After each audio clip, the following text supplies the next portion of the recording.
तीसरा permutation combination के अंदर ही हम कंसेप्ट शुरू कर रहे हैं सर्कुलर परमुटेशन, यानी कि अब आदमियों को या अलग अलग वस्तुओं को एक लाइन में अरेंज नहीं करना, अब एक सर्कल में अपन को अरेंज करना है सर्कल पे। तो आपको यहां पर दो कंसेप्ट ध्यान रखने हैं, केवल प्रूफ की आपको जरूरत नहीं है, वो आप कर भी सकते हो, खुद से थोड़े समझदार होंगे। तो आपके पास n डिफरेंट थिंग है या n डिफरेंट पर्सन है, आपके पास n अलग अलग वस्तुएं हैं या फिर n अलग अलग व्यक्ति हैं, आप उनको एक सर्कल वृत्त पे अरेंज करना चाहते हो बराबर दूरियों पे। तो वृत्त पर n भिन्न चीजों को व्यवस्थित करने के तरीके क्या होंगे, आपको सिलेक्ट भी करना है फिर उनको अरेंज भी करना है। तो कितने तरीके होंगे, अगर आपको सर्कल पर अरेंज करना है n माइनस 1 फैक्टोरियल, जितने भी डिफरेंट लोग या पर्सन है उसमें से एक घटाकर आपको फैक्टोरियल लेना है, ध्यान रखिएगा। तो number of ways in which n different things can be arranged on circle is n minus 1 factorial. अब इसी में एक स्पेशल केस है, अब n माइनस 1 फैक्टोरियल का अरेंजमेंट कैसे भी हो सकता है, क्लॉकवाइज भी और आधा एंटी क्लॉकवाइज भी, ठीक है ना। तो यहां से बिठाना शुरू करते हैं, तो हो सकता है हम घड़ी की दिशा में बिठा दें सारे लोगों को या अपोजिट डायरेक्शन में बिठा दें, अपोजिट डायरेक्शन में बिठाना शुरू करें, तो दो अलग अलग केस यहां पर बन जाते हैं। Number of ways in which n different things can be arranged on circle when clockwise and anti-clockwise arrangement are considered as same।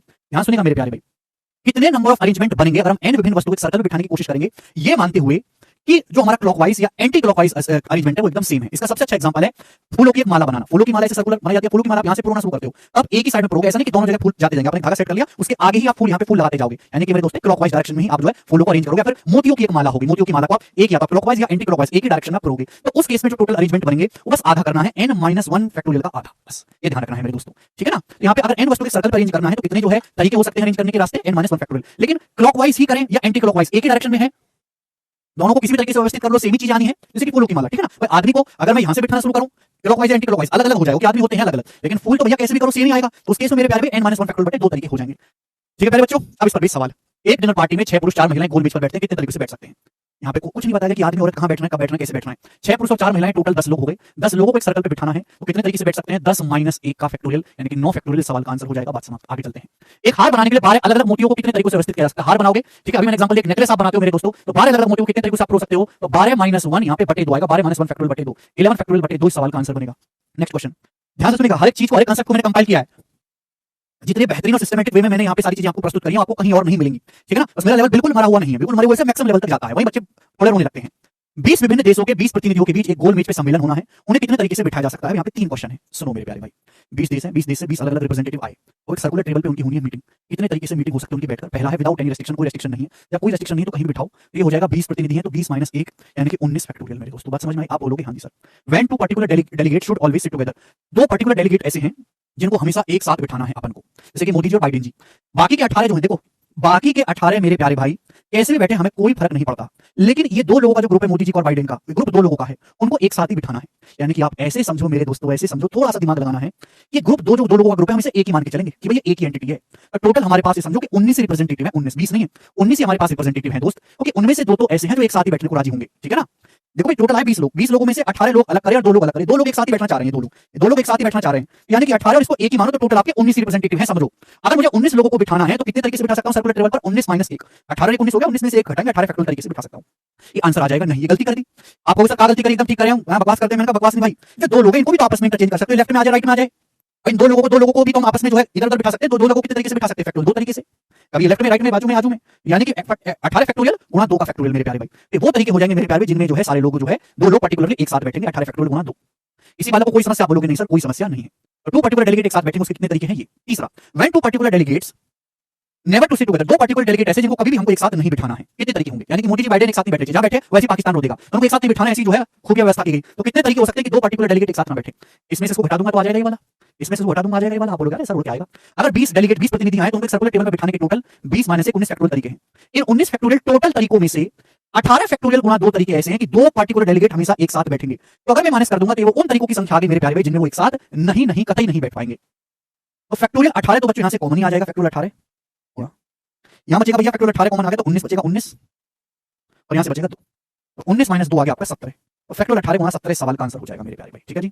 19 factorial को क्या लिख सकते हैं, 19 फैक्टोरियल का मतलब होता है 19 गुणा 18 फैक्टोरियल, 18 फैक्टोरियल यहां से कौन, यहां से 19 बचेगा, यहां से 2 बचेगा, 19 माइनस 2 17, ये आ गया मेरे प्यारे भाई। आप बोलोगे हां जी सर बहुत बढ़िया, नेक्स्ट क्वेश्चन फेंक के मारो सर, बर्दाश्त नहीं हो रहा। 42वां सवाल, ठीक है भाई, मैं पीछे नहीं हटूंगा। एक पार्टी के लिए 20 लोगों को इनवाइट करना है, The different number of ways in which they can be seated in a particular table with 2 particular persons seated on either side of host। बहुत बढ़िया। एक पार्टी के लिए 20 व्यक्तियों को आमंत्रित किया जाता है, मेजबान के दोनों ओर 2 विशेष व्यक्तियों को बैठाकर उन्हें गोलाकार मेज पर अलग अलग तरीके से बिठाया जा सकता है। कितने तरीकों से, देखो 20 लोग पार्टी में बुला, एक होस्ट भी, ऐसा मतलब कि पार्टी में बुला रहे हो उसी से होस्ट करवा रहे हो, होस्ट वाला अलग बंदा होगा तो मेहमान है, यानी कि हमारे पास 20 तो गेस्ट हैं और मेरे दोस्तों एक हमारे पास होस्ट है, तो हमारे पास टोटल 21 लोगों को मिलाकर टोटल 21, ठीक है भाई। अब 21 लोगों को हमको सर्कुलर टेबल पे बिठाना है, लेकिन ध्यान सुनिएगा कितने डिफरेंट तरीके हो सकते हैं सर्कुलर टेबल पर बिठाने के। With 2 particular person, 2 particular person ऐसे हैं जो होस्ट के आइदर साइड बैठेंगे, 2 लोग स्पेशल ऐसे हैं जो हमारे होस्ट के आजू बाजू में बैठेंगे, यानी कि 21 में से 2 लोग ऐसे हैं कि एक लेफ्ट साइड में बैठेगा, राइट साइड में रहेगा और बीच में रहेगा होस्ट। समझ? दो गेस्ट ऐसे हैं फर्स्ट और सेकंड, ये मेरे दोस्तों वो होस्ट के आजू बाजू में ही रहेंगे। यानी कि टोटल 21 में से 3 लोगों का ग्रुप ये अलग बन जाएगा, 3 लोगों का, और बचे 18 लोग। 18 लोगों का ग्रुप एक अलग है और मेरे दोस्तों इन 3 लोगों का ग्रुप ये अलग है। ठीक है ना, इन 3 लोगों का जिसमें होस्ट है और उसके आजू बाजू 2 पर्टिकुलर पर्सन है। तो यानी कि आप इस एंटिटी को एक ही मान के चलो कि हमारा एक ही एंटिटी है ना। 2 लोग और होस्ट ऐसे समझो कि आपस में चिपक गए, एक साथ ही बैठेंगे। अभी सॉरी, 2 लोग और उनके बीच का होस्ट एक साथ ही बैठेंगे, तीनों को एक अलग अलग समझो, एक ही समझो। लेकिन टोटल आप ये मान के चलो कि हमारे पास तो 19 ही लोग हैं, 19 ही लोग हैं, 18 ये और एक ग्रुप को आप 1 ही आदमी मान के चलो। टोटल हमारे पास 19 ही लोग हैं। 19 लोगों को सर्कल पे बिठाना है, 19 लोगों को सर्कल पे बिठाना है तो 19 - 1 फैक्टोरियल कितने तरीके होंगे? 18 फैक्टोरियल तरीके होंगे बिठाने के, होंगे तरीके। लेकिन ये आंसर नहीं है भाई, 18 लोग तो बैठ गए। ये जो ग्रुप है, इस ग्रुप में भी तो होस्ट तो बीच में रहेगा, ठीक मान ली बात। ये पहले और सेकंड को भी तो आपस में इंटरचेंज कर सकते हो भाई, ये इधर भी बैठ सकता है, उधर भी बैठ सकता है। तो इन फर्स्ट और सेकंड को भी तो इस ग्रुप के लोगों को भी तो आपस में 2 तरीके से किया जा सकता है, होस्ट तो बीच में रहेगा। इनको आपस में 2 तरीके से सफल किया जा सकता है। तो फैक्टोरियल 18 × 2, इस सवाल का आंसर ये आएगा। बहुत अच्छा सवाल है मेरे दोस्तों, ये भी बुद्धि आपको लगानी है। अगला क्वेश्चन 41वां सवाल, बिल्कुल ऐसा ही क्वेश्चन कि एक स्कूल के 13 सदस्य गोलाकार मेज पर कितने तरीके से बैठ सकते हैं जब टीचर को प्रिंसिपल की एक तरफ और सेक्रेटरी को दूसरी तरफ बैठना है। आपके पास 13 लोग हैं, 13 लोगों को कितने तरीके से हम सर्कुलर टेबल पर बिठा सकते हैं जब प्रिंसिपल की एक तरफ तो रहेगा टीचर और दूसरी तरफ रहेगा सेक्रेटरी। यानी कि ये जो ग्रुप है 3 लोगों का, आप इसको एक ही मान के चलो कि एक ही है व्यक्ति। 13 में से 3 ही हो गए, बचे 10 लोग। यानी कि मेरे पास 10 लोग हैं और एक 3 लोगों का ग्रुप है। 3 लोगों का ग्रुप जहां जाना है एक ही साथ भटक के जाना है, 3 लोगों का ग्रुप। यानी कि मैं मान के चलूंगा कि हमारे पास टोटल 11 ही लोग हैं। मेरे पास टोटल 11 लोग हैं जिनको मुझे बैठाना है। तो 11 लोगों को सर्कुलर टेबल पे बिठाने के फैक्टोरियल 10 तरीके हैं। 11 लोगों को सर्कुलर टेबल पे बिठाने के, समझ में आया? इसको एक ही मान के चलो, 10 लोग हैं और एक लोग है, 11 लोगों के फैक्टोरियल 10। ठीक है ना, ठीक है बच्चे। लेकिन ये जो ग्रुप है भाई, प्रिंसिपल तो बीच में ही रहेगा, टीचर और ये जो सेक्रेटरी, इनको तो आपस में इधर-उधर कर सकते हैं ना अपन लोग सफल। यानी कि teacher principal secretary, secretary principal teacher, 2 तरीके हो गए। तो फैक्टोरियल 2 मल्टीप्लाई और करना, ये नंबर ऑफ वेज आगे जहां पे आपका जो है सवाल की डिमांड पूरी होगी। ठीक भाई साहब, आप बोलोगे हां जी सर एकदम सही बात। अगला सवाल और ये लास्ट क्वेश्चन है, सर्कुलर टेबल का फेमस सवाल है। यदि कोई 2 महिला एक साथ नहीं बैठ सकती, कोई 2 महिलाएं, तो 6 पुरुष और 5 महिलाएं गोल मेज पर कितने तरीकों से भोजन कर सकते हैं? कोई 2 महिला एक साथ नहीं बैठ सकती तो 6 मेल और 5 फीमेल गोल मेज पर कितने तरीकों से भोजन कर सकते हैं? देखो भैया, अगर आपके पास सर्कुलर टेबल है मेरे दोस्त, सर्कुलर टेबल, और इसमें आपने 6 मेल को बिठा दिया, 1 2 3 4 5 6, ठीक है। कोई भी 2 महिला एक साथ नहीं आनी चाहिए। वैसे स्पेशल सवाल है, इसमें डाटा अगर ठीक नहीं सेट करोगे तो ऐसा कोई केस बनेगा भी नहीं। अब यहाँ पे इन 6 आदमियों के बीच में कितने गैप आ रहे हैं? 1 2 3 4 5 6, 6 आदमियों के बीच में 6 गैप है। इन 6 गैप में कहीं भी आप 5 औरतों को बिठा लो, हमेशा वो कभी भी एक साथ नहीं बैठ पाएंगी।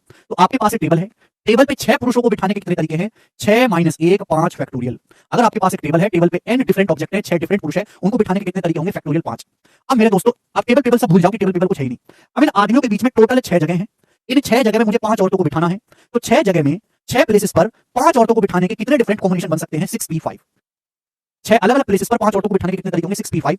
और 6p5 का मतलब होता है बच्चों फैक्टोरियल 6। 6p5 मतलब 6 की मेरे दोस्तों 5 तक गुणा करेंगे, फैक्टोरियल 6 ही हो जाएगा मेरे दोस्तों। यानी कि फैक्टोरियल 5 × फैक्टोरियल 6 ही सवाल का आंसर है, जो कि हमारा पहला ऑप्शन बनेगा। ठीक है बच्चों, तो ये था मेरे प्यारे भाई आपका परम्यूटेशन कॉम्बिनेशन का तीसरा बड़ा कांसेप्ट सर्कुलर टेबल का। मुझे लगता है आपको अच्छी तरीके से समझ में आया है। अब हमारा आखिरी कांसेप्ट बचता है, उसको भी देखेंगे। ठीक है भाई, चलिए।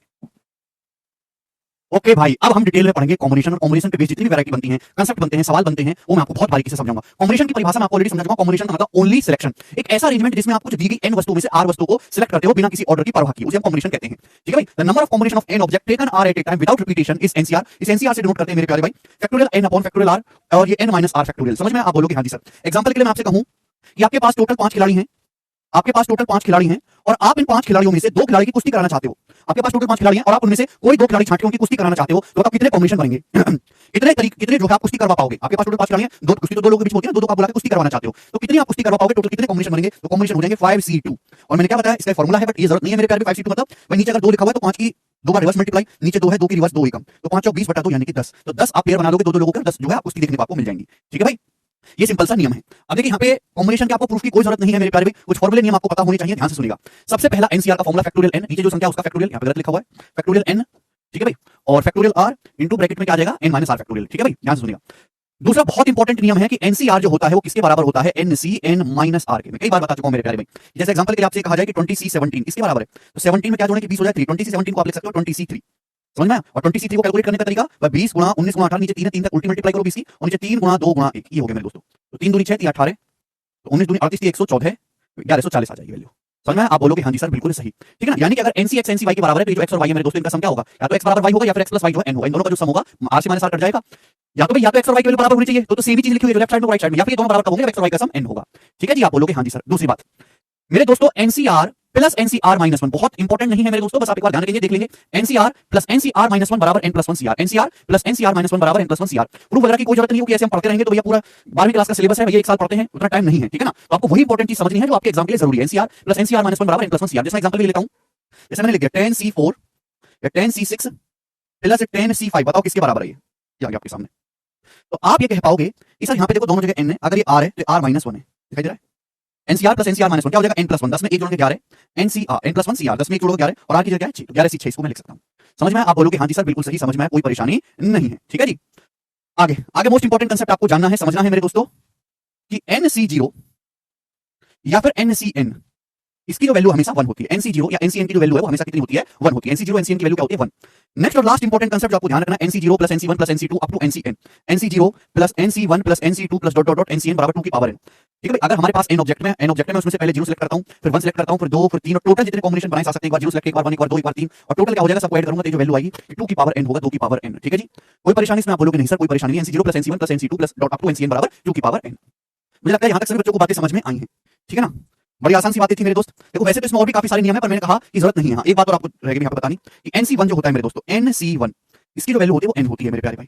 जैसे मैं आपसे पूछूं 5C1, 5 में से एक वस्तु चुनने की कॉम्बिनेशन, 5 लोग हैं, एक आदमी चुनना, कितने तरीके से सिलेक्ट कर सकते हो, 5 तरीके से। 5C1 ही तो बोलेंगे उसे, 5 में से एक वस्तु चुनने का कितने कॉम्बिनेशन है, 5C1, 5 तरीके होंगे, ठीक है भाई। चलिए अब मेरे को आपको यहाँ पे दो चीजें समझानी है, बड़े प्यार से आप समझने की कोशिश करेगा, बहुत प्यार से। आपके पास n आइडेंटिकल वस्तुएं हैं, n एक जैसी वस्तु है, कोई भेदभाव नहीं है। आप कुछ भी मान लो मेरे प्यारे भाई, जैसे कि आपके पास चॉकलेट है, आपके पास चॉकलेट है डेयरी मिल्क की, डेयरी मिल्क कहते हैं कैडबरी, कैडबरी की आपके पास चॉकलेट है 1 2 3 4 5 6, ये चॉकलेट है मेरे दोस्तों, समझ में आया? सारी चॉकलेट जो है सेम 100 रुपए वाली चॉकलेट है आपके पास, सारी आइडेंटिकल है, सारी एक जैसी एक समान चॉकलेट है, कैडबरी की 6 चॉकलेट है 100 रुपए वाली। तो अब अगर मुझे इनमें से एक चॉकलेट चुननी हो तो कितने तरीके होंगे? अगर मुझे इनमें से एक चॉकलेट चुननी हो, number of ways of selecting one thing, बताओ। तो आप कहोगे सर n आपके पास चॉकलेट है, n तरीके होंगे निकालने के, कोई भी एक निकाल लो। मैं कहा भाई ये सारी वस्तुएं आइडेंटिकल हैं, चाहे आप इसको निकालो, चाहे इसको निकालो, चाहे इसको निकालो, आपके हाथ में सेम चॉकलेट आनी है, सेम कीमत की, सेम टेस्ट की, तो एक ही तरीका हुआ ना। इन वस्तुओं में कोई भेदभाव तो नहीं है, सारी एक ही वस्तु है। आप कोई भी चॉकलेट निकालो, आपको सेम रिजल्ट, सेम चॉकलेट आपके पास आने वाली है। तो अगर आपके पास 6 चॉकलेट आइडेंटिकल होनी चाहिए, डिफरेंट नहीं है मेरे दोस्तों। अगर यहाँ पे डिफरेंट होता तो आंसर हो जाता 6 तरीके। अगर एक चॉकलेट 5 वाली, 10 वाली, 15 वाली, 20 वाली, 25 वाली, 50 वाली है, मैं आपसे पूछता इनमें से एक चॉकलेट, इनमें से चॉकलेट निकालने के कितने कॉम्बिनेशन है, तो 6 हो जाते हैं, क्योंकि यहाँ पे सारी चॉकलेट अलग अलग है मेरे दोस्तों। बट यहाँ पे मेरे प्यारे भाई, you are seeing that all are identical. आप इसमें से कोई भी एक चॉकलेट निकालो, आपको सेम रिजल्ट मिलने वाला है। कितना तरीका है? एक। तो number of selecting one thing, एक वस्तु को चुनने के तरीकों की संख्या 1। अगर मैं आपसे कहूं इसमें से 2 चॉकलेट, आप कोई भी निकाल लो, आपको 2 चॉकलेट सेम ही मिलने वाली है 100 रुपए वाली कैडबरी की, तो 2 चॉकलेट चुनने के कितने तरीके हैं? 1। मैं आपसे कहूं number of ways of selecting 0 thing, कोई चॉकलेट ना चुनने के कितने तरीके? बैठे रहो, एक ही तरीका है। कोई चॉकलेट ना चुनने का, कोई चॉकलेट ना निकल गया, उसके भी कितने तरीके हैं? 1। और मैं आपसे कहूं ये n, मैंने कितने माने आपके पास n आइडेंटिकल थिंग्स है। नंबर ऑफ वेज ऑफ इसी तरीके से 0 thing, 1 thing, 2 thing, 3 thing identical निकाल रहे हैं। Number of ways of selecting all things, यानी कि अगर मैं सारी की सारी n चॉकलेट को सिलेक्ट करना चाहूं तो मेरे पास कितने तरीके हैं? सब उठाया झोला भर लिया, तो एक ही तरीका हुआ मेरे प्यारे भाई, एक। यानी कि मेरे प्यारे भाई इस हिसाब से टोटल सिलेक्शन क्या हुआ मेरे प्यारे? टोटल सिलेक्शन, जवाब दीजिए स्टूडेंट, टोटल सिलेक्शन कितना हुआ? तो 0 थिंग, 1 थिंग, 2 थिंग, एक कोई भी वस्तु ना, कोई भी चॉकलेट ना निकालने का, एक चॉकलेट निकालने का, 2 चॉकलेट निकालने का, 3 चॉकलेट निकालने का, और सारी चॉकलेट निकालने का जो तरीका है 1 1 1 कितनी बार ऐड होगा? ये 1 1 1 1 1 प्लस 1 प्लस 1 प्लस 1 कितनी बार ऐड हुआ? कुछ बच्चे कहेंगे सर n बार नहीं, एक ज्यादा हो गया बेटा, ध्यान से सुनो ना। भाई 1 से लेके n तक तो n हो गया, लेकिन 0 थिंग वाला भी तो आ रहा है एक्स्ट्रा। 1 से लेके n तक तो n हो गया, कि 0 थिंग वाला एक्स्ट्रा भी तो आ रहा है, यानी कि n plus 1 object, n plus 1 ways. यानी कि अगर आपके पास n आइडेंटिकल थिंग्स है तो उसमें से सिलेक्ट करने के जो टोटल वेज हो सकते हैं वो n प्लस 1 होंगे मेरे प्यारे भाई, ठीक है ना। अब यहां से सुनिएगा मेरे दोस्तों, एटलीस्ट अगर यहां पे मैं आपसे पूछूं कि at least one object, at least one thing select करने के कितने वेज होंगे मेरे प्यारे भाई, ये बताओ। एटलीस्ट मतलब कम से कम एक वस्तु सिलेक्ट करने के, कम से कम एक चॉकलेट निकालने के कितने तरीके होंगे? कम से कम एक चॉकलेट निकालने मतलब या तो एक आ जाए मिनिमम, या 2 आ जाए, या 3 आ जाए, 4 आ जाए, 5 आ जाए, एक से कम ना आए। तो उस केस में मुझे ये वाला केस नहीं लेना पड़ेगा, पहला इसको मैं हटा दूंगा, तो मुझे केवल ये लेना है। तो यानी कि कितने तरीके हो जाएंगे? n ही तरीके हो जाएंगे मेरे दोस्तों। यानी कि एटलीस्ट वन थिंग सिलेक्ट करने के कितने तरीके मेरे प्यारे भाई? n, अगर आइडेंटिकल वस्तुएं हैं। समझ में आया? आप बोलोगे हाँ जी सर बिल्कुल सही, समझ में आया, कोई परेशानी नहीं है। अब मैं आपसे बड़ा सिंपल सा सवाल पूछूंगा, ठीक है ना। चलो पहले एग्जांपल वाला, अपनी बुक वाला एग्जांपल से समझा देते हैं आपको। चलिए ये बताइए मेरे दोस्तों, ये वाला जो है आप एग्जांपल बड़े प्यार से देखिएगा, यहाँ पे बहुत डिटेल में लिखा हुआ है, बहुत डिटेल में यहाँ पर लिखा हुआ है कि एक बैग में 3 1 रुपए के कॉइन हैं, 4 5 रुपए के कॉइन हैं, 5 10 रुपीस के कॉइन हैं। How many selection of coins can be formed? कितने coin, how many selection of coins can be formed taking at least 1 coin from the bag? अगर हम कम से कम एक कॉइन बैग से निकालते हैं तो कितने सिलेक्शन के तरीके हो सकते हैं? तो देखिए आपके पास बैग में 3 1 रुपए कॉइन आइडेंटिकल होंगे। अगर 1 1 रुपए के 3 सिक्के हैं तो तीनों सिक्के एक जैसे होंगे, यानी कि आपके पास 3 आइडेंटिकल 1 रुपए कॉइन है। आपके पास 4 सिक्के हैं 5 5 रुपए के, तो आइडेंटिकल कॉइन है मेरे प्यारे भाई। आप बोलोगे हाँ जी सर। आपके पास 5 सिक्के हैं 10 10 रुपए के, 5 सिक्के आइडेंटिकल है मेरे दोस्तों। आप बोलोगे जी बिल्कुल सही, आइडेंटिकल। तो पूछा कम से कम एक सिक्का लेने के कितने तरीके होंगे? कम से कम एक सिक्का लेने के। तो मेरे प्यारे भाई यह बात सभी को समझ में आ गया? आप बोलोगे हाँ जी सर समझ में आ गई, कोई दिक्कत नहीं है। तो मेरे दोस्तों आप टोटल वेज निकालो। आप जो है ये 3 1 रुपए के कॉइन है आइडेंटिकल, 4 5 रुपए के कॉइन आइडेंटिकल, 5 10 रुपए के कॉइन आइडेंटिकल। आप टोटल वेज निकालो। टोटल वेज क्या होता है? n + 1। आप 3 में 1 ऐड कर देंगे मेरे दोस्तों, 4, ये 4 कॉइन है 5 5 रुपए वाले, 1 ऐड कर देंगे, 5 10 10 रुपए के कॉइन है तो 5 में 1 ऐड कर देंगे, तो 3 + 1 4 + 1 5 + 1, ये आ गया टोटल वेज। लेकिन यहाँ एक समस्या है इन टोटल वेज की। मैंने टोटल कॉम्बिनेशन निकालने से हमने क्या कर दिया, मल्टीप्लाई। मल्टीप्लाई रूल मैंने आपको समझाया है कि जब तक काम पूरा हो जाए मल्टीप्लाई करते जाओ। ठीक भाई, अब ध्यान सुनिएगा मेरे दोस्तों। लेकिन इन टोटल वेज में एक वो तरीका भी काउंट हो गया जब आप कोई से वस्तु सिलेक्ट नहीं कर रहे थे, वो तो आपको हटाना पड़ेगा। नो वे सिलेक्शन तो हटाना पड़ेगा मेरे दोस्तों, यानी कि इसमें से 1 माइनस करना पड़ेगा मेरे प्यारे भाई। तो टोटल हो जाएगा 4 5 6 गुणा 120 माइनस 1 119, तो 119 तरीके होंगे। ये सवाल का आंसर हो जाएगा 119। समझ में आई भाई साहब बात? आप बोलोगे हाँ जी सर समझ में आई है, बहुत ही बेहतरीन बात थी। थोड़ा देखो ध्यान रखने वाली चीजें हैं, ध्यान रखने वाली चीजें हैं, ठीक है ना। बिना पढ़े कोई बालक कर पाए असंभव है। जैसे ये बताओ आप, ये सवाल आप जो ये बताओ, assuming that balls to be identical except for the difference in color, the number of ways in which one or more balls can be selected from 10 white, no green and 7 black ball। आपके पास जो है मेरे दोस्तों यहाँ पर ball, आपके पास ball है उनको आइडेंटिकल माना है केवल कलर को छोड़ के। आपके पास 10 जो है व्हाइट बॉल है, 9 आपके पास ग्रीन बॉल है और 7 आपके पास ब्लैक आइडेंटिकल बॉल है मेरे दोस्तों, ठीक है ना। अब उनमें से क्या बोला, एक या अधिक गेंदों को कितने तरीके से चुना सकता है, एक या अधिक यानी कि एटलीस्ट वन बॉलों को कितनी तरीके से सिलेक्ट किया जा सकता है, आपसे पूछा है मेरे प्यारे भाई। ठीक है जी, आप बोलोगे सर करेंगे एटलीस्ट वन। पहले टोटल वेज निकालो, 10 व्हाइट बॉल है, 10 white ball identical 10 white ball है मेरे दोस्तों। आपको उनमें से सिलेक्ट करने के टोटल कितने तरीके हो सकते हैं, 10 जमा 1 11 n+1। 9 ग्रीन बॉलों को सिलेक्ट करने के टोटल वेज हो सकते हैं 9 1 10। 7 ब्लैक बॉल को सिलेक्ट करने के टोटल वेज हो सकते हैं 7 1 8। अब आपको एटलीस्ट वन बॉल लेनी है मेरे दोस्तों, तो इसमें से आपको एक माइनस करना पड़ेगा। तो ये कितना आ जाएगा मेरे दोस्तों, 880 - 1 879। इस सवाल का आंसर होगा 879। मुझे लगता है सवाल को समझ में आया है, सी ऑप्शन एकदम ठीक है, 879। बोलो ठीक। अगर आपसे इस सवाल में हल्का सा चेंज, वैसे अभी एसएससी में एग्जाम्स में नया नया चैप्टर आना शुरू हुआ तो यही लेवल पूछेगा। 2-3 साल बाद जब ये चीज पुरानी हो जाएगी सब बच्चे के लिए, है ना, घर की खेती की तरह बन जाएगी, तो आगे पूछेगा। अगर यहाँ पे बोल देता at least one ball of each type, तो क्या होता, बनाएंगे। ठीक है भाई, एटलीस्ट वन बॉल सिलेक्ट करने के तरीके, एटलीस्ट वन बॉल सिलेक्ट करने के तरीके मेरे प्यारे भाई। ठीक है जी, अब मैंने आपसे पूछ लिया यहाँ पर एटलीस्ट, आप मुझे बताओ कि ईच टाइप की अगर वन बॉल सिलेक्ट करनी हो तो कितने तरीके हैं, बोलो।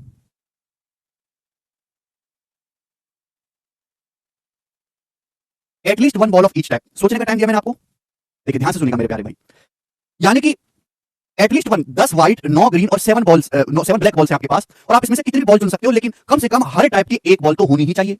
तो एटलीस्ट वन सिलेक्ट करने की क्या जो है मेरे दोस्तों कितने कॉम्बिनेशन है, एन। अगर आपको एन आइडेंटिकल ऑब्जेक्ट्स में से एटलीस्ट एक ऑब्जेक्ट चुनना है तो कितने वेज से आप चुन सकते हो, एन वेज से। तो अगर 10 व्हाइट बॉल में से एटलीस्ट एक बॉल सिलेक्ट करनी है तो कितने वेज है, 10 मल्टीप्लाई। ठीक है, 9 ग्रीन बॉल्स में से एटलीस्ट वन सिलेक्ट करनी है तो कितने तरीके हैं, 9। और 7 ब्लैक बॉल में से एक एटलीस्ट वन सिलेक्ट करने के कितने तरीके, 7। तो आ जाएगा 630 और इस सवाल का आंसर हो जाएगा 630।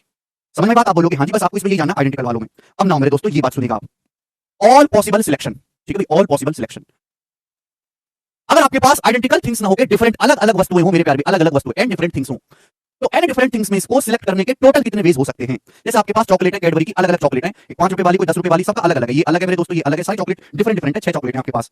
मैं आपसे कहूं कि इनमें से कोई चॉकलेट ना सिलेक्ट करने के कितने तरीके होते हैं, number of ways of selecting 0 thing, पहला केस। तो आप कहोगे सर कोई चॉकलेट ना सिलेक्ट करने के तरीके ऐसे बैठे रहो, एक ही तरीका है आलस की तरह, वन वेज एनसी 0, कोई चॉकलेट ना सिलेक्ट करने के तरीके। वो आपके पास जैसे 6 डिफरेंट डिफरेंट आर्टिकल है, इनमें से कोई एक सिलेक्ट करने के कितने तरीके हो जाएंगे, 6C1 6C1।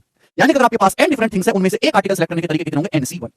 In an different वस्तुओं में से अगर मुझे दो सिलेक्ट करनी हो, आउट ऑफ टोटल है दो सिलेक्ट करनी तो कितने तरीके हो जाएंगे, NC2। बिल्कुल ऐसे ही चलता जाएगा। अगर मुझे इन एन वस्तुओं में से 3 सिलेक्ट करनी हो तो फिर कितने तरीके हो जाएंगे मेरे प्यारे भाई, NC3। 3 वस्तु सिलेक्ट करने की आउट ऑफ n, ऐसे चलता जाएगा। और आखिर में मेरे दोस्तों number of ways of selecting all N things, अगर मुझे टोटल n वस्तुओं में से n ही सिलेक्ट करनी हो तो कितने तरीके हो जाएंगे, NCn, जो कि 1 होता है। भाई आपके पास 6 चॉकलेट है, 6 की 6 सिलेक्ट करने के कितने तरीके हो जाएंगे, 6C 6 तरीके हो जाएंगे, यानी कि एक ही तरीका सारी की सारी उठा लो, NCn। तो आप टोटल पॉसिबल वेज कितने आ गए, या तो आप कोई सिलेक्ट नहीं कर रहे, एन आइडेंटिकल डिफरेंट वस्तु में से कुछ भी सिलेक्ट करने के टोटल कितने वेज हैं, या तो आप 0 सिलेक्ट करोगे, या आप 1 या 2 या 3 या 4 या 5 या ऑल, इसके अलावा तो कुछ नहीं होगा। तो टोटल कितने वेज हो सकते हैं मेरे प्यारे भाई, तो आपको इन सबको जोड़ना पड़ेगा। आपको इन सबको क्या करना पड़ेगा, जोड़ना पड़ेगा, NC0 फिर NC1 फिर NC2 और up to dot dot dot आखिर में NCn। और कितना आ जाएगा मेरे प्यारे, मैंने अभी आपको बताया था 2 की पावर n आ जाएगा। स्टूडेंट्स ये आ गया 2 की पावर n, यानी कि टोटल पॉसिबल जो वेज होंगे वो 2 की पावर n होंगे। ठीक है ना, एन डिफरेंट थिंग्स में से सिलेक्ट करने के। अब अगर यहाँ पे एटलीस्ट 1 होता तो क्या होता मेरे दोस्तों, सवाल का आंसर एटलीस्ट 1 थिंग सिलेक्शन। आप मुझे बताओ, at least 1 thing selection, at least 1 thing selection का मतलब हो जाता है कि अगर आपके पास n डिफरेंट वस्तुएं हैं मेरे प्यारे भाई, और आप उसमें से जो टोटल आपके सिलेक्शन के तरीके वो 2 की पावर n है, लेकिन आप कम से कम एक वस्तु या फिर 2 या 3 या 4 मैक्सिमम कितने भी ले सकते हो, लेकिन मिनिमम एक होनी ही चाहिए, आपको सिलेक्ट करना है। तो ये केस आपको माइनस करना पड़ेगा, यानी कि जब मैं इसको ऐड करूंगा भाई आपको ये माइनस कर देना, NC0 NC0 1 होता है मेरे प्यारे भाई, मैंने पढ़ा दिया, 1 जब उधर जाएगा तो क्या हो जाएगा, -1। दिस विल बिकम 2 की पावर n -1। आप बोलोगे हाँ जी सर बिल्कुल सही, कोई परेशानी नहीं, बिल्कुल दिमाग में फिट हो गया। अब इस पे बेस्ड एक छोटा सा एग्जांपल आपके सामने यहाँ पे लिखा हुआ है, बताओ।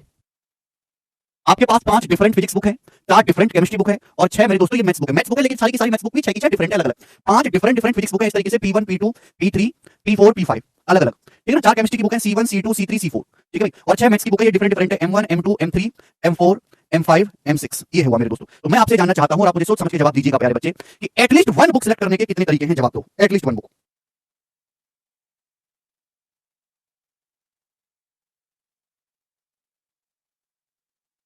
सोच समझ के एक बार में सही जवाब देना।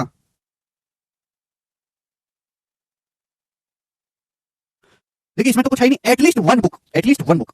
आपके पास टोटल कितनी बुक होगी? 5 4 9 6 15। आपके पास टोटल 15 बुक है मेरे प्यारे, 15। 15 बुक में से कम आपको एक सिलेक्ट करनी है। तो भैया 15 में से अगर आप एक बुक सिलेक्ट करोगे तो कितने तरीके होते हैं? अगर आप 15 में से 2 सिलेक्ट करोगे तो कितने तरीके होते हैं? 15 में से 3 बुक सिलेक्ट करने के तरीके क्या होते हैं? और इसी तरीके से आगे 15 में से 15 ही सिलेक्ट कर सकते हो, 16 तो सिलेक्ट नहीं कर सकते। सारी की सारी बुक सिलेक्ट करोगे 15 में से 15 कितने तरीके होंगे? एटलीस्ट वन बुक सिलेक्ट करने के तरीके आगे नहीं ऐड करेंगे। अब ये क्या आएगा? ये मैंने आपको अभी तो पढ़ा है 2 की पावर n -1 यानी कि 2 की पावर 15 -1। दिस इज 2 की पावर 15 -1। ठीक है जी, यहाँ पे लिखा हुआ ये रहा 2 की पावर n -1।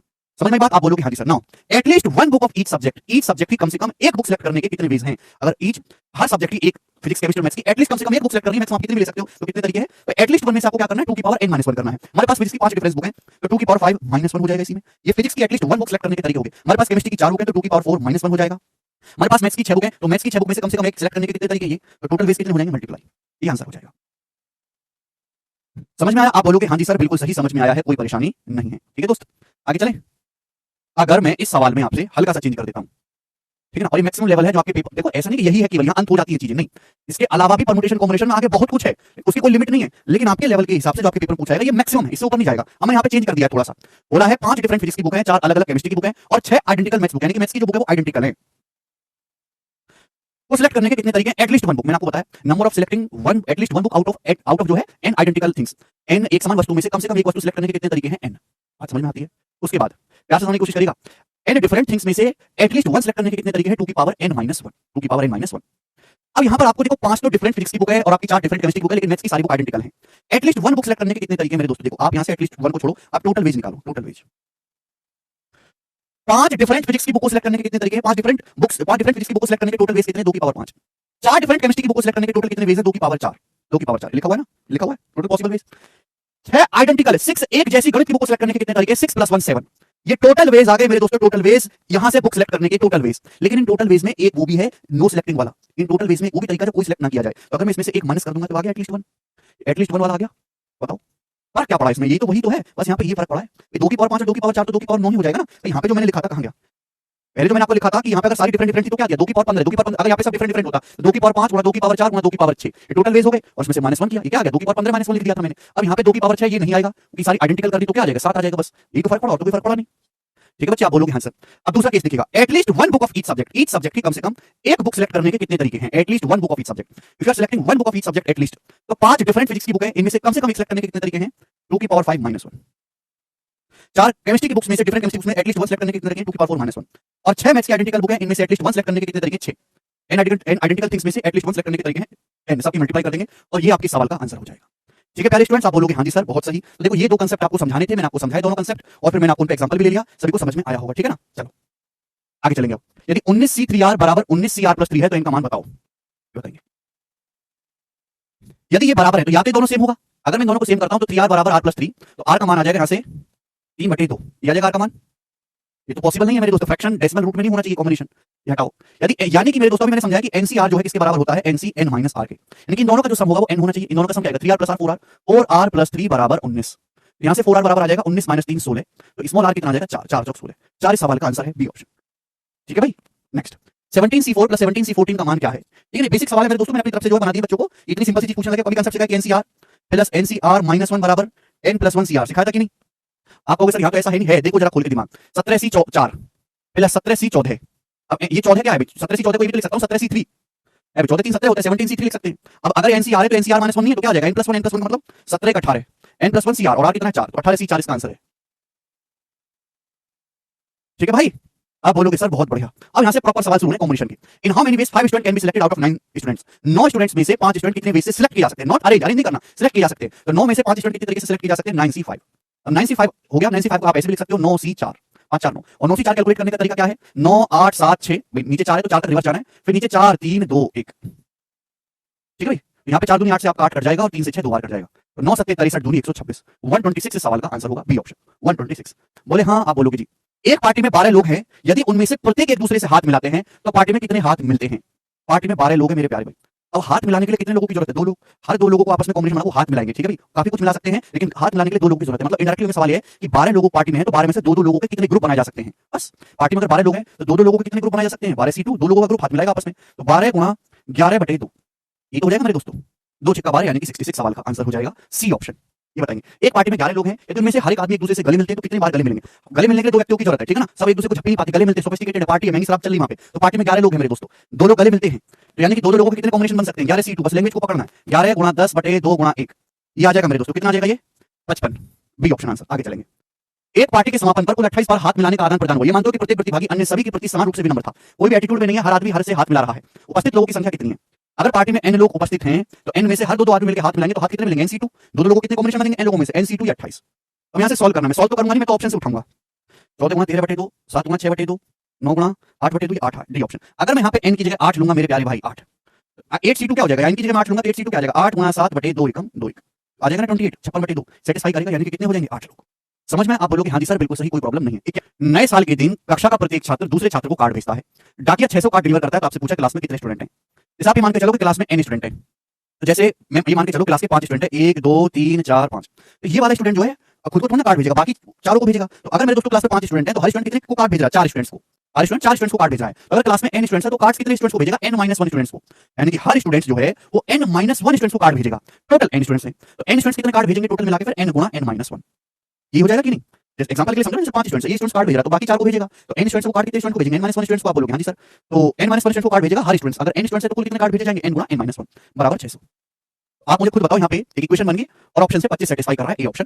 n की जगह 25 और 25 माइनस 1 24, तो 25 गुणा 24 600 आ गया, बात खत्म। आगे चलेंगे। मामन, how many chords can be drawn through 20 points on a circle? एक सर्कल पर 20 बिंदु से होकर कितनी जीवा खींची जा सकती है? जीवा क्या होता है भाई? अगर जैसे आपके पास एक सर्कल है, सर्कल पर आप ऐसे मान लो कि 20 पॉइंट है, ये 20 पॉइंट ये मान लिया मेरे दोस्तों, ठीक है ना?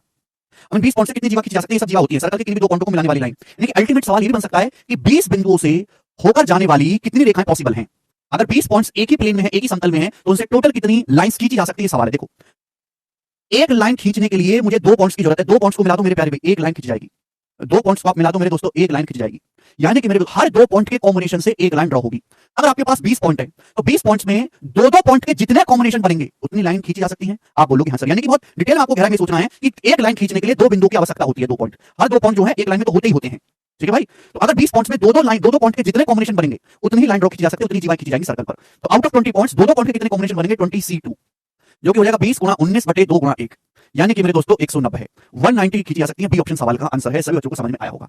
नेक्स्ट, एक प्लेन में 15 पॉइंट, एक समतल में 15 बिंदु हैं जिनमें से कोई भी 3 जो है संरेख नहीं है, तो इन्हें मिलाने से बनने वाले त्रिभुजों की संख्या ज्ञात करें। बहुत बढ़िया सवाल। देखिए, अगर कोई 3 पॉइंट एक ही लाइन में हो जाएंगे तो इनसे कोई ट्रायंगल बनेगा? कोई ट्रायंगल नहीं बन पाएगा, इनसे तो एक स्ट्रेट लाइन बनेगी। अगर हमें ट्रायंगल बनाना है तो तीनों पॉइंट अलग अलग होने चाहिए, कोलिनियर नहीं होने चाहिए।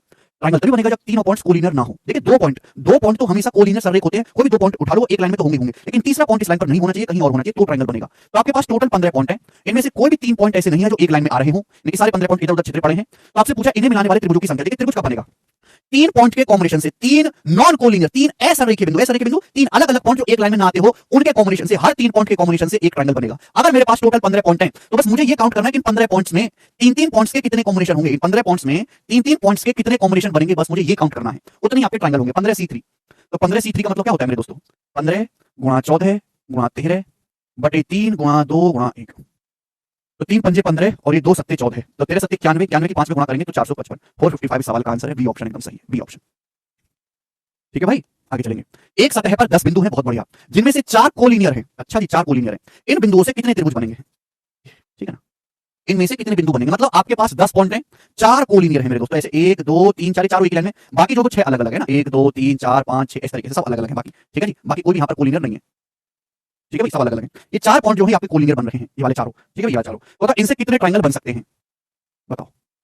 अब ध्यान से सुनिएगा मेरे प्यारे, इसमें थोड़ा सा आपको दिमाग लगाना, ज्यादा नहीं। अगर 10 नॉन कोलिनियर पॉइंट होते, अगर 10 पॉइंट अलग अलग होते, कोई भी कोलिनियर ना होता, तो टोटल कितने ट्रायंगल बनते? 10C3, कितने ट्रायंगल बनते? 10C3। सुनना मेरी बात को। अब ये जो 4 पॉइंट है मेरे प्यारे भाई, अगर ये भी कोलिनियर होते 4 पॉइंट, अगर ये जो 4 पॉइंट है मेरे दोस्तों, ये भी अगर अलग अलग होते तो कितने ट्रायंगल बनते? 4C3। अगर मैं माइनस कर दूं तो आ जाएगा आंसर।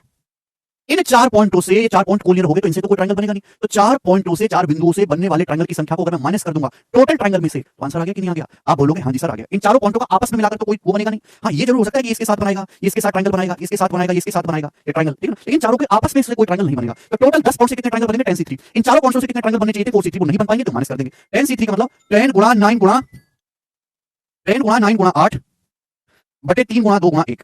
4C3 का मतलब हो जाएगा 4C1, 4C1 यानी कि 4। तो ये आ जाएगा मेरे दोस्तों 9 72 720 बटा 6 120, 120 माइनस 4 यानी कि 116, 116 इस सवाल का आंसर होगा डी ऑप्शन। समझ में आया? आप बोलोगे हाँ जी सर, एकदम झक्कास तरीके से समझ में आया है। ओके भाई, चलिए अगला सवाल, सवाल नंबर 55। यदि 9 पाठ्यक्रम उपलब्ध हैं और प्रत्येक छात्र के लिए 2 विशिष्ट पाठ्यक्रम अनिवार्य है, तो एक छात्र कितने तरीके से 5 पाठ्यक्रमों का कार्यक्रम चुन सकता है? इंग्लिश में पढ़ेंगे तो ज्यादा बेटर है कि भाई in how many ways can student choose a program of 5 course if 9 course are available and 2 specific course are compulsory for every student. हमारे पास टोटल 9 कोर्स हैं, 9 में से हमें 5 कोर्स चुनने हैं, तो तरीके हो जाएंगे ये। बट ऐसा नहीं करना है, हमें कोर्स चुनने हैं 5, 2 तो स्पेसिफिक लेने ही लेने हैं। यानी कि इन 9 में से, जैसे हमारे पास 9 कोर्स हैं, 1 2 3 4 5 6 7 8 9, 2 तो स्पेसिफिक लेने ही लेने, बचे 7। और इन 7 कोर्स में से 2 तो हम ऑलरेडी ले चुके हैं, कितने चूज करने पड़ेंगे? मात्र 3। 5 कोर्स लेने हैं, 2 तो हम ऑलरेडी लेने ही लेने हैं, फिक्स है भाई, इनके बिना आपको डिग्री नहीं देंगे वो। यानी कि 5 हमको पाठ्यक्रम लेने हैं, टोटल 2 ऑलरेडी ले चुके हैं, तो 3 ले चूज करने पड़ेंगे रिमेनिंग 7 में से। तो 7C3 सवाल का आंसर होगा कि 7 गुणा 6 गुणा 5 अपॉन 3 इंटू 2 इंटू 1, 6 से 6 कट जाएगा, यानी कि 35 इसका आंसर है, बी ऑप्शन। आगे चलेंगे। 7 पुरुष और 5 महिलाएं हैं, इनमें 5 पुरुषों और 2 महिलाओं का एक समूह कितने तरीकों से बनाया जा सकता है? आपके पास 7 मेन एंड 5 वुमेन है। अब इनमें से हमको समूह बनाना है जिनमें 5 पुरुषों और 2 महिलाओं का कितने तरीके से बनाया जा सकता है? तो 7 आदमियों में से 5 आदमी चुनने के कितने तरीके हैं? 7C5। 5 औरतों में से 2 औरतें, 2 महिलाएं चुननी है, तो 5 में से 2 औरतें चुनने के कितने तरीके होंगे? 5C2। टोटल कितने वेज होंगे? मल्टीप्लाई। मल्टीप्लाई मेरे प्यारे ये हो जाएगा। 7C5 का मतलब होता है 7C2। ध्यान देने वाली बात यह कि 7C5 को आप 7C2 लिख सकते हो, और 7C2 का मतलब है 7 गुणा 6 बटे 2 गुणा 1, यानी कि 21। तो 21 आ गया। 5C2 का क्या मतलब? 5C2 का मतलब है 5 गुणा 4 बटे 2 गुणा 1, यानी कि 20 बटे 2 10, यानी कि 21 2 210। इस सवाल का आंसर होगा 200 है। 7C5 7 गुणा 6 बटे 2 और 5 4 210 आएगा जी। यहाँ पे ऑप्शन गलत है, ये 210 आएगा मेरे दोस्तों, ठीक है ना? तो देख लेते हैं, एक बार गड़बड़ तो नहीं। 5C2 मतलब 5 गुणा 4 बटे 2 एकम 2, 20 बटा 2 आपका 10 आ जाएगा, और 21 आएगा। हाँ जी, 210 इसका आंसर है, ऑप्शन गलत है यहाँ पर। ठीक है, आगे चलते हैं। इन how many ways can one selected cricket team of 11 from 17 players in which only 5% can ball if each cricket team of 11 must include exactly 4 bowler? बहुत अच्छा सवाल है। ठीक है भाई, हमारे पास टोटल 17 प्लेयर्स हैं, हमारे पास टोटल 17 खिलाड़ी हैं। इनमें से हमको टीम बनानी है 11 प्लेयर्स की, 11 खिलाड़ियों की टीम बनानी है। टोटल 17 खिलाड़ी हैं, जिसमें से 5 गेंदबाजी कर सकते हैं, केवल 5 ही बॉलिंग कर सकते हैं। यानी कि 17 प्लेयर में से 5 आपके बॉलर हैं, अभी ये होती है स्पेलिंग, यानी कि और बाकी के 12 बैट्समैन हैं, बैट्समैन या ऑलराउंडर जो भी है, लेकिन बॉलर 5 है, बाकी के जो 12 है वो बैट्समैन है। हमें 11 खिलाड़ियों की टीम बनानी है, उसमें हर टीम में, प्रत्येक क्रिकेट टीम में ठीक 4 बॉलर होने चाहिए। यानी कि हमको एक ऐसी टीम बनानी है जिसमें 4 तो हो आपके बॉलर, टोटल खिलाड़ी होने चाहिए 11, तो यानी कि बैट्समैन कितने होने चाहिए? फिर 7 आपके बैट्समैन होने चाहिए। तो हमको ऐसी टीम बनानी है, बताओ कितने तरीकों से बनाई जा सकती है? यानी कि 5 बॉलर और 12 बैट्समैन में से हमको चूज करने हैं, एग्जैक्ट 4 बॉलर होने चाहिए और बाकी के फिर 7 बैट्समैन होने चाहिए। तो 5 बॉलर में से 4 बॉलर कितने तरीके से आप चूज कर सकते हो? 5C4 मल्टीप्लाई 12 बैट्समैन में से आपको चूज करने हैं 7 बैट्समैन, कितने तरीके से चूज कर सकते हैं? 12C7। अब 5C4 का मतलब है 5C1 और 5C1 का मतलब हो गया जी 5। अब 12C7 का मतलब है जी 12C5, 12 माइनस 7 5 होता है। 12C5 का मतलब होता है जी 12C5 का मतलब होता है 12 की आप रिवर्स मल्टीप्लाई करो, 12 गुणा 11 गुणा 10 गुणा 9 गुणा 8, 5 तक। फिर 5 की रिवर्स मल्टीप्लाई करो, बनता है 5 इंटू 4 इंटू 3 इंटू 2 इंटू 1, ये आएगा। अब 5 दूनी 10 से 10 कट जाएगा, 4 3 12 से 12 कट जाएगा। अभी कितना आएगा मेरे दोस्तों? 9 72 पंजे 360 गुणा 11, यानी कि 3960। आंसर है 3960, पहला ऑप्शन करेक्ट है। 11 का मल्टीपल आएगा आंसर। ठीक है, देखो ये सवाल थोड़े कंपैरेटिवली इजी हो जाते हैं, ये बनाओ। The number of ways in which a team of 11 players can be selected from 22 players including 2 of them and excluding 4 of them, including 2 of them and excluding 4 of them। बहुत बढ़िया सवाल है, ध्यान से सुनिएगा, बहुत बेहतरीन लॉजिकल सवाल है। बोला उन तरीकों की संख्या ज्ञात करो जिनमें 11 खिलाड़ी की एक टीम बनाई जा सकती है 22 खिलाड़ियों में से। आपके पास टोटल 22 खिलाड़ी हैं, 22 खिलाड़ी में से हमको टीम बनानी है 11 खिलाड़ियों की। अब इनमें 2 खिलाड़ी तो ऐसे हैं, 2 खिलाड़ी जो हमें लेने ही लेने हैं, 2 खिलाड़ी जो इंक्लूड करने हैं, और 22 में से मेरे दोस्तों 4 खिलाड़ी तो ऐसे जो कतई हमको नहीं लेने हैं। यानी कि 22 में से 6 का हिसाब तो ऑलरेडी हो चुका है, 22 में से 6 का हिसाब तो ऑलरेडी हो चुका है, बचे हैं 16 खिलाड़ी। 22 में से 6 घटाएंगे 16, मुझे 16 में से ही जो है अपना हिसाब किताब देखना है। मुझे टीम बनानी है 11 खिलाड़ियों की।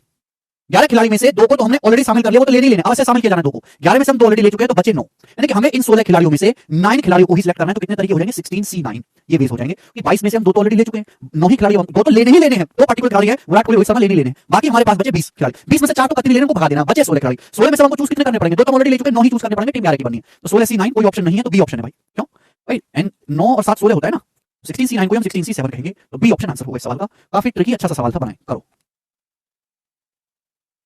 इन टूरिंग क्रिकेट टीम जो टूर कर रही है, देयर आर 16 प्लेयर्स, उनमें 16 प्लेयर हैं, in all including 5 bowlers, 2 wicket keeper. How many ways team of 11 player from this can be chosen so as to include 3 bowler, 3 bowler हो और 1 wicket keeper हो? बहुत बेहतरीन सवाल तो नहीं कहूंगा मैं इसे। आपके पास कुल 16 खिलाड़ी हैं, 16 टोटल 16 प्लेयर हैं। अब इन 16 प्लेयर में से भाई साहब आपके पास 5 तो हैं बॉलर, 2 हैं बैट्समैन, सॉरी विकेट कीपर, 5 तो 7 बचे 9, यानी कि 9 आपके होंगे फिर बैट्समैन है, यही है ना। 5 बॉलर हैं, 2 विकेट कीपर है और बाकी के 9 बैट्समैन होंगे। 11 खिलाड़ियों की टीम बनानी है, और उस टीम में 3 गेंदबाज होने चाहिए, 1 विकेट कीपर होना चाहिए। 3 गेंदबाज, so as to include 3 bowler and 1 wicket keeper. अब 5 बॉलर में से अपन को यहाँ पे कितने बॉलर लेने भाई? 3 बॉलर लेने। तो कितने तरीके हो जाएंगे? 5C3। एक विकेट कीपर लेना है, 2 विकेट कीपर में से अपन को एक लेना है, तो बाकी जो 9 बैट्समैन है उसमें से कितने खिलाड़ी लेने पड़ेंगे? ये तो 3 और 1 4 ही खिलाड़ी चूज करें, हमें तो 11 खिलाड़ी चूज करने टोटल, तो 7 और लेने, लेकिन 9 बैट्समैन में से हमें 7 प्लेयर चूज करने पड़ेंगे, 9 में से 7, 9 में से कितने चूज करने पड़ेंगे हमको? 7 प्लेयर चूज करने पड़ेंगे, 9C7।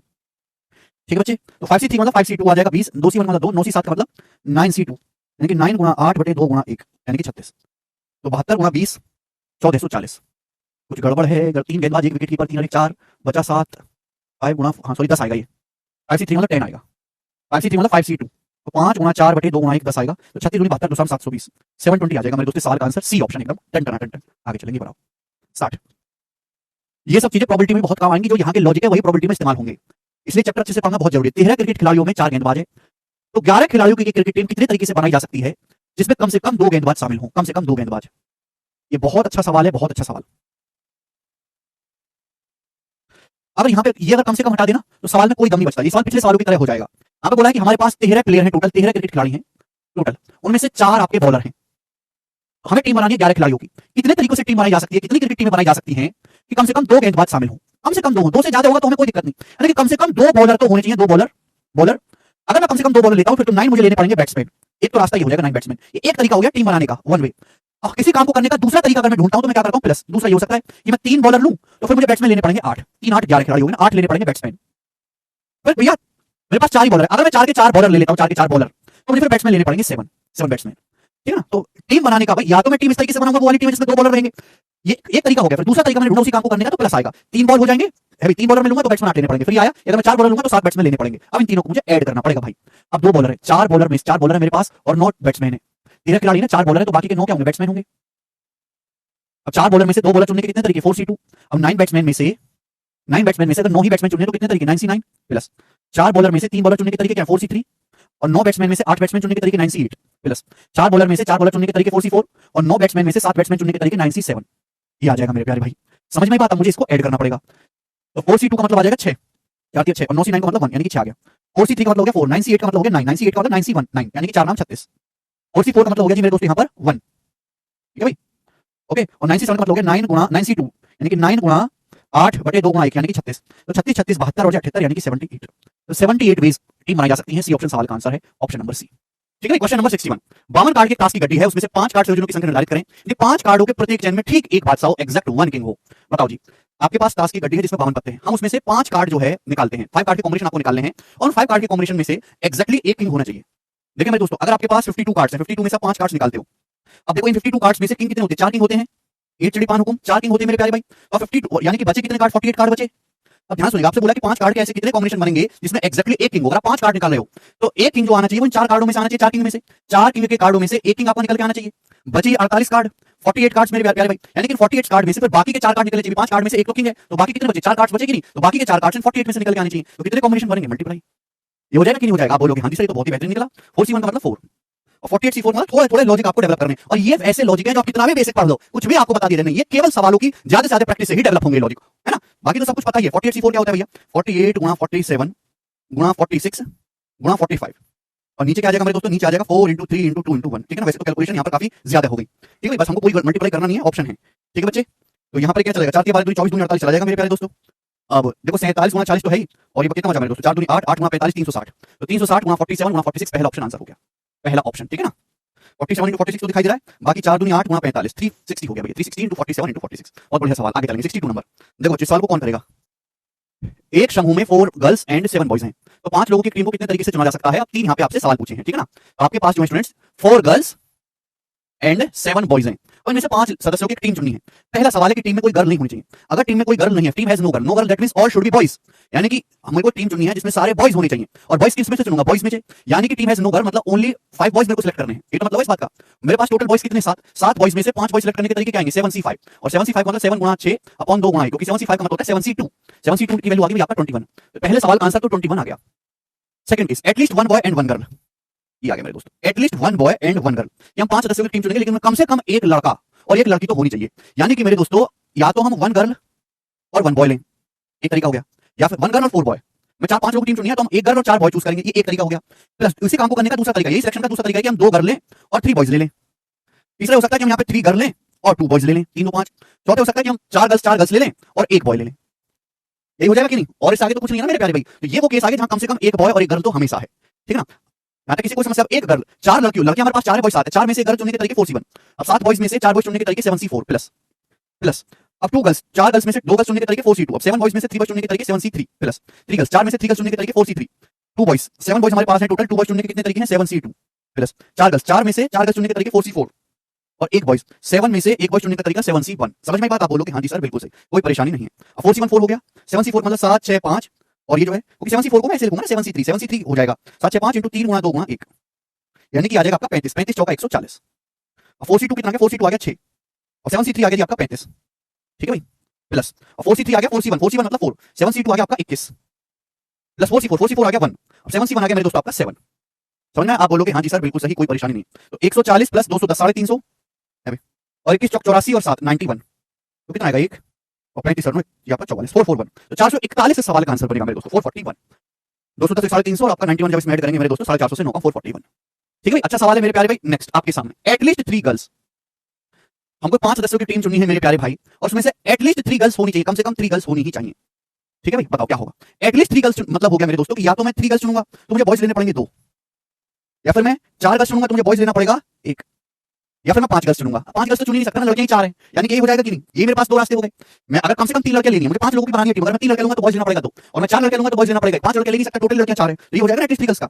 अब 4 गर्ल्स में से 3 गर्ल्स सेलेक्ट करने के तरीके 4C3 और 7 बॉयज में से 2 लड़का लोग सेलेक्ट करने के तरीके 7C2 प्लस 4 गर्ल्स, 4 में से 4 गर्ल्स चुनने के तरीके ये और 1 लड़का चुनने का तरीका 7C1। तो 4C3 7C2 कितना आ जाएगा मेरे दोस्तों आपका 84 और 4C4 यानी कि मेरे दोस्तों 1 इंटू 7 7 तो 91। तो इस सवाल का जो आंसर आएगा वो 91 आ जाएगा। ठीक है भाई, तो देखिए इस तरह के सवाल काफी फेमस हैं, यही फेमस है आपके एग्जाम्स के लिए, ठीक है ना। 2 क्वेश्चन और हैं, इसको और बताएंगे। सवाल नंबर 63 बताओ, यदि कम से कम एक अधिकारी को शामिल करना है, एटलीस्ट 1 अधिकारी अपन को शामिल करना है, 1 एटलीस्ट 1, तो 4 अधिकारी और 8 कांस्टेबल में से 6 व्यक्तियों को चुनने की कितने तरीके से चुना जा सकता है? 6 व्यक्तियों को। हमारे पास 4 ऑफिसर हैं, 4 ऑफिसर हैं अपन के पास और 8 कांस्टेबल हैं। अब उसमें से मेरे को सिलेक्ट करना है 6 आदमियों को, 6 व्यक्तियों को, और आपसे पूछेगा कितने तरीके से सिलेक्ट किया जा सकता है? एटलीस्ट 1 ऑफिसर होना चाहिए, एटलीस्ट 1 ऑफिसर होना चाहिए। तो देखो एक तो आपके पास वो तरीका है जो मैंने आपको ऑलरेडी बता दिया, पीछे के सवाल थोड़े डिफरेंट थे, दोनों जो थे ना। अब एटलीस्ट 1.1 गर्ल आ रहा है, एटलीस्ट 3 गर्ल्स आ रहा है, यहां से आसान हो गया। अब यहां पे एटलीस्ट 1 ऑफिसर, कम से कम हमको 6 लोग सिलेक्ट करने हैं, लेकिन 6 लोगों में कम से कम 1 ऑफिसर जरूर होना चाहिए। तो बताओ कैसे निकालेंगे? ध्यान सुनिएगा, अगर मैं टोटल वेज में से, अगर मैं यहां पर टोटल वेज में से माइनस कर दूं कोई ऑफिसर ना चुनने के तरीके, तो आ जाएगा भाई। अगर मेरे पास 100 तरीके हैं, 100 तरीके टोटल है, एग्जांपल के लिए 100 में से 5 तरीके ऐसे हैं कि कोई ऑफिसर नहीं चुना जाएगा, तो 100 में से 5 माइनस कर लो, बाकी के 95 तरीके तो आएंगे जिनमें कम से कम 1 ऑफिसर होगा, एक से ज्यादा भी हो सकता है। आप बोलोगे हाँ सर, तो मेरे को सिलेक्ट करने हैं 6 पर्सन, 6 पर्सन मेरे को सिलेक्ट करने हैं। अच्छा टोटल कितने लोग हैं? 12, 4 ऑफिसर 8 कांस्टेबल, यानी कि टोटल 12 लोग हैं। अब अगर टोटल 12 लोग यहां पर हैं, तो 12 लोगों में से 6 लोग सिलेक्ट करने के कितने तरीके हो जाएंगे? इसमें से कोई ऑफिसर ना सिलेक्ट किया जाए, इसका मतलब यह है कि ओनली कांस्टेबल, ओनली 6 के 6 कांस्टेबल सिलेक्ट किए जाएं, ये हो जाएगी। नो ऑफिसर सिलेक्शन का मतलब कि सारे के सारे अगर हम 6 लोग कांस्टेबल ले लें, एक तो कोई ऑफिसर ना लेने का मतलब 6 लोग सिलेक्ट करने तो 6 के 6 कांस्टेबल ले लिए। अगर हम 6 के 6 कांस्टेबल सिलेक्ट करेंगे, हमारे पास कांस्टेबल 8 है, 8 कांस्टेबल में से 6 सिलेक्ट करने के तरीके क्या हैं? 8C6, ठीक है ना, 8C6। आप बोलोगे हाँ जी सर बिल्कुल सही, तो ये आ जाएगा। आप बोलोगे सर बड़ा प्यारा तरीका आया 6। अब 12C6 का क्या मतलब है मेरे दोस्तों? थोड़ा ज्यादा कैलकुलेटिव हो गई, बड़ा हो गया, 12 गुणा 11 गुणा 10 गुणा 9 गुणा 8, 6 डिजिट लिखना है ना 7, ठीक है भाई। फिर 6 से 1 तक, 6 5 4 3 2 1 ये आ गया मेरे दोस्तों, ठीक है ना।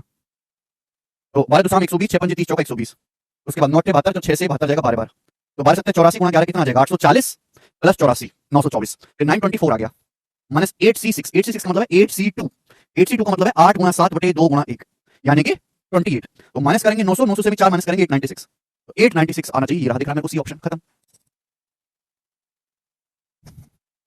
समझ में आई बात? आप बोलोगे हाँ जी सर बिल्कुल सही, एकदम अच्छी तरीके से बात समझ में आई है, ठीक है ना। नेक्स्ट आगे चलते हैं।